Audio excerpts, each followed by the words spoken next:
Hi, I'm Perry Atkinson, General Manager here at theDove. Hey, check out our other videos and check out our website at theDove.us.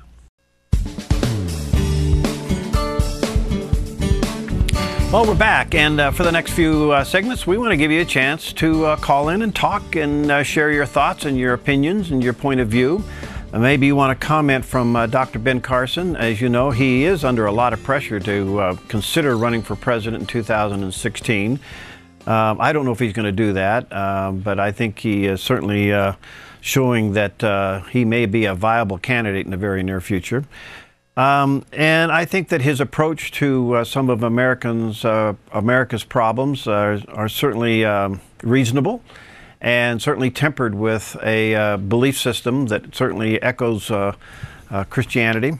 So we want to hear from you. Our phone number is 541-776-5368, 541-776-5368, or if you're outside the immediate area, toll free, and that's 800-373-5368. Now, part of this discussion, I've never seen this happen on network television before, but there seems to be a shift going on within the media that is starting to be significant and in some ways very alarming. This past Tuesday, Megyn Kelly, who's one of the key anchor people on Fox News, probably the most popular news anchor now in the country, and she has her own program called Kelly File. And then Brit Hume, who is the senior political commentator on Fox News, she did an opening monologue to her program this past Tuesday. It was very, very interesting. I've never seen an anchor person say what she had said before. And then right after she had that opening monologue, she went right into an interview with Brit Hume.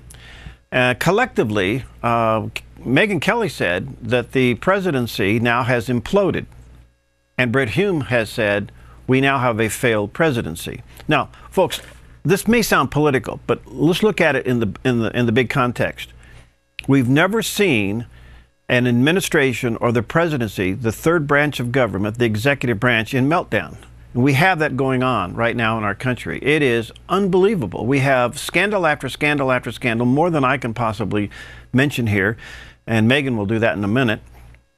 And what's at risk now is the security of our nation and the trust of our nation and the believability of our nation. It's an all-time low. In fact, Congress's overall poll rating this past week had reached an all-time low of 7%. Now, we are in a modern-day national crisis, and you might think it's all political, you might think it's all wrapped up in the news media, but the bottom line, this is serious stuff. I want to play for you the opening monologue of Megyn giving her comments, followed by a short interview with Brit Hume, and then give you a chance to respond. What do you think? And again, our phone number is 541-776-5368 or toll-free 800-373-5368. Here's that opening monologue this past Tuesday. Welcome to the Kelly File, everyone. I'm Megyn Kelly. Breaking tonight, is Barack Obama's presidency imploding? Al-Qaeda is resurging, Iraq is disintegrating, and now we may look to Iran to help us stop it. Iran, a terrorist regime responsible for the deaths of thousands of Americans. What could possibly go wrong?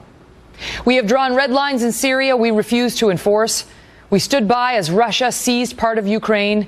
And now we are releasing top Taliban leaders as the Afghanistan war is still going.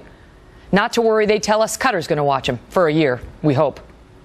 Domestically, we have a president who has lost the trust of the American people by repeatedly misleading them.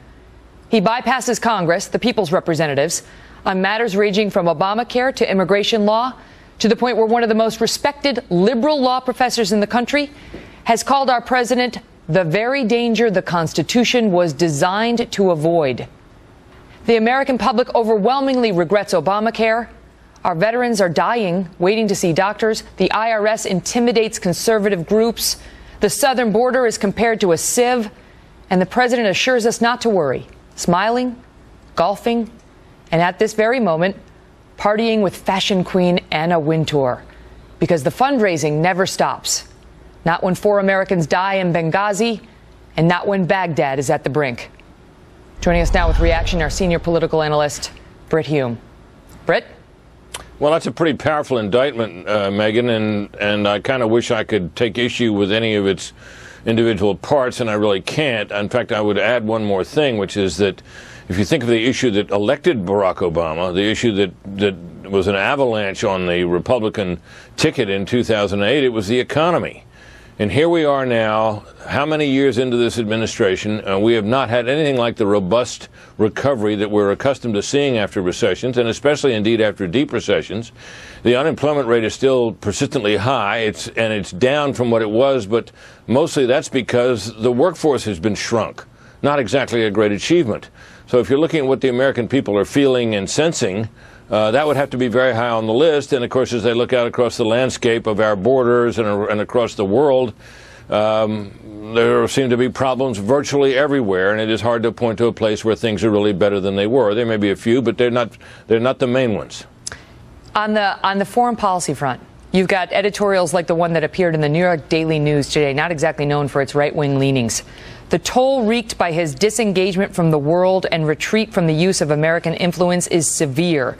The world is reaping what Obama helped sow, they write. Is it true? Because more and more we are hearing that his policies have not only changed America, Britt, but have changed the landscape of the world. Well, I think, Megan, that he had an idea, and it was a big idea, which was basically this, as far as American foreign policy in the world is concerned, which is that the American footprint in the world was too big and had done much harm, and that we as a nation, because of our foreign adventures and the way we threw our weight around, were a big part of the problem. And if we withdrew and shrank our footprint, that things would get better. He says now that he believes deeply in American exceptionalism, but I think that he's just saying that. He didn't really, and of course you may recall he famously said at an earlier time that he believed that, you know, we were exceptional in the same way the Greeks believe that they're exceptional. Mm-hmm. And I think what he did was he tried to diminish our footprint around the world in the view that would eliminate this major aggravating factor in the world, which was the United States presence in foreign lands and with our military. Well, he's done it. We're out of Iraq. We're seeing what's happening there. We're getting out of Afghanistan. The enemy is known for some time that we are, and it's not at all clear to me that clearly look. You can blame George Bush for getting us into Afghanistan, but he bequeathed into Iraq, but he bequeathed to Obama a lot better situation than we have there now. Joe Biden was saying it was going to be one of the greatest successes of the administration. Well, that's right, and of course, I think that the president really believed that leaving is is winning, and we're finding out that that's not true. That this American exceptionalism that people have talked about means that we practice around the world a kind of diplomacy backed by the threat of force. And I think the history of the last century or more has shown that when we do that, we are a force for good. I think this president did not believe that. How about the history of this presidency? How is it looking now? Because more and more over the past year, we've heard Barack Obama being compared as, we've heard Bobby Jindal, John McCain say he's worse than President Carter. I mean, those are Republicans who are obviously going to be critics of the president. Fair comparison? How is he stacking up now? Well, I hate to say it because, you know, I'm an American. I wanted a robust recovery. I wanted a more peaceful world. We don't have it. He's failing. I don't think there's much question about it. Things, I suppose, could turn around, but it's hard for me to imagine that the same policies, which he seems hesitant to change, are going to bring anything but similar results going forward. So I think we're looking at a failed presidency. Wow. Those are two big statements I've never heard on national news before, where you have people who are top correspondents and anchor people saying that we have a failed presidency or in a presidency over the last 3 or 4 days that has imploded. We want to hear from you. What do you think? What should believers do? What should be our mind, our attitude, our heart about this mess of our beloved country? What are we doing about it? Are you praying for America? I'd love to hear from you. 541-776-5368. We'll be right back.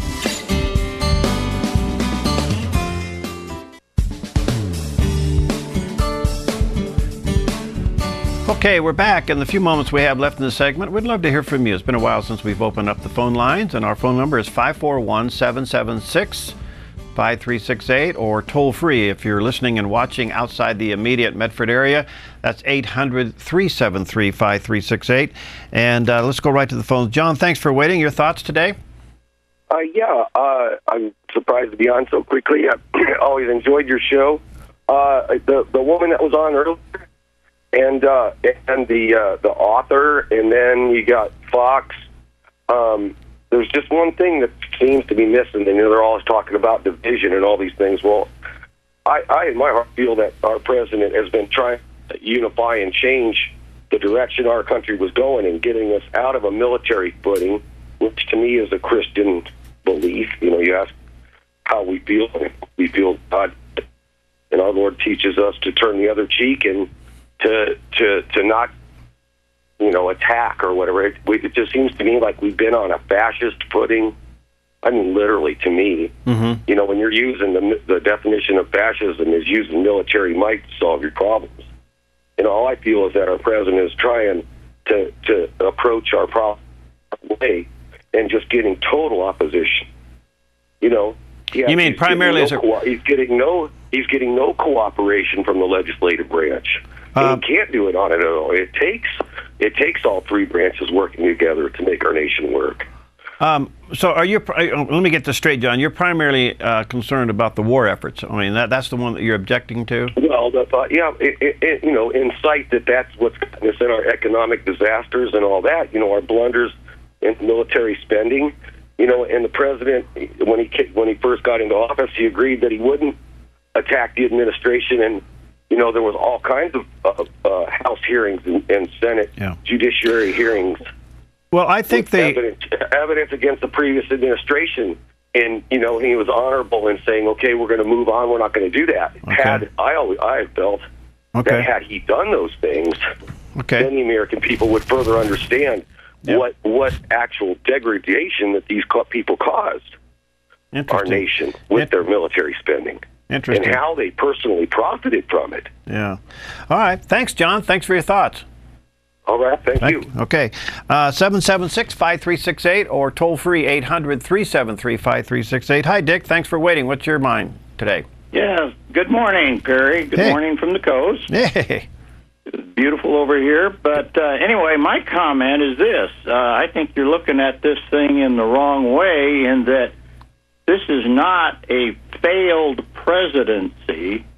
This is a wildly successful presidency based on what this man's agenda was to begin with and what his background is and what his mentors were and all of the stuff that he had studied and represented prior to ever becoming a politician. This man has been more successful at destroying this country and its image and its principles than any other presidents in my lifetime, which is some 70 years, and is in the process of putting us in a position which will take many years and a generation to recoup where we were as a great nation and as a nation which leads according to God's word and God's blessing. He has. This was really very evident right from the very beginning of where this man was coming from, and he has been very successful in advancing his agenda, which he lied about, which he bamboozled a whole population of people. And the Christians, unfortunately, didn't see this. They don't see it as a threat to what God has blessed this country with.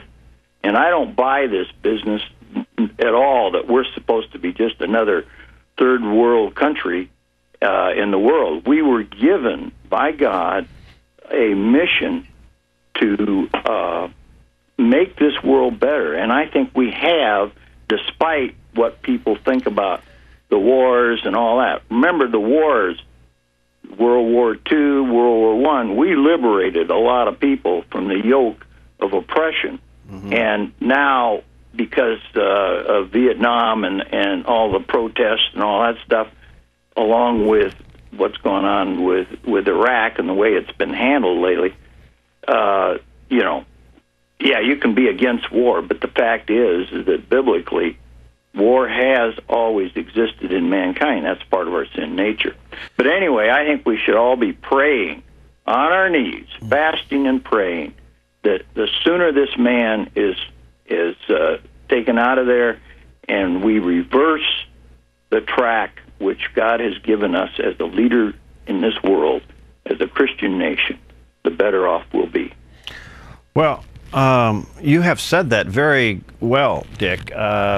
Yeah, I mean, you gave the flip side of the coin, and that is from his perspective and from the liberal perspective, and even those who think that America's too big and too bullish and too whatever, he's been very successful in dismantling what we've known as a constitutional government, exceptionalism of the United States, and has brought us down to where we are today. So from that standpoint, yeah, his presidency has been successful. But as it relates to traditional America, as it relates to constitutional America, as it relates to, there's only two countries that I know of on the face of the earth that are covenant countries, the United States and Israel. What have we done to ourselves there? What have we now listen, part of this problem is us because we elected this guy twice. That's right. Yeah, and shame on us as a nation, and shame on us as a important sparking force as Christians that we have not done our job at paying attention to what was going on. We're so concerned about our own little things, and we have not seen what this rolls out. Yeah, in the whole world. I've interviewed rabbis and members of the Knesset in Israel, and I've tried to convey to them, do they still believe that the faith community within the United States is still pro-Israel? And there was a time they would say yes, but now they're saying, we don't think so now because you re-elected somebody who is anti-Israel twice. So that's an indictment on the faith community for not standing up. Yes, that is, and unfortunately, I think he stands up more for the Muslim, and obviously in many of his policies and many of his comments, we can see that very clearly, and if the Christian people cannot see that and recognize what he really is, then shame on us. Dick, thanks for your call today, and enjoy that beautiful coastal weather, huh? You bet. Thanks, all right, God bless. All right, well, just a little open comment. We're going to do more of this in the future. I just want to give you a chance to kind of warm up to the idea. You can go to the Facebook, Dove Facebook page now and then. We'll post some questions. We'd love to hear from you, and then we'll quote those a little bit later on.